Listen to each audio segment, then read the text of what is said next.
Dans cet élevage de bovins situé à Mutimbuzi, à l'ouest du Burundi, l'inquiétude règne depuis quelques semaines. Fin avril, plusieurs cas de fièvre de la vallée du Rift ont été détectés dans le pays.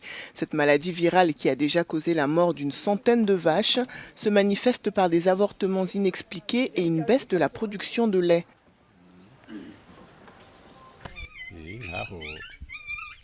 Nous sommes traumatisés car notre métier risque de s'arrêter si des mesures sérieuses ne sont pas prises d'urgence. En fait, quand cette maladie arrive dans une étable, tout est arrêté. On ne peut pas vendre de lait, de viande et les vaches ne peuvent même pas être achetées.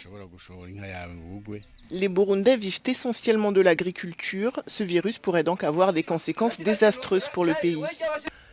C'est une filière qui fait vivre beaucoup de personnes. Au niveau métier, sans parler des consommateurs qui s'en trouvent affectés.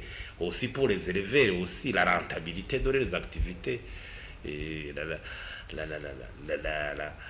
l'abattage d'une vache, le lait, le lait pour vendre, ce sont les éléments qui constituent le revenu d'un éleveur. S'ils sont effectivement touchés, le coût d'entretien de la vache, le coût de la vache ne sera pas récupéré. Sans oublier alors que j'ai dit que le secteur agricole qui sera affecté au niveau donc alimentaire.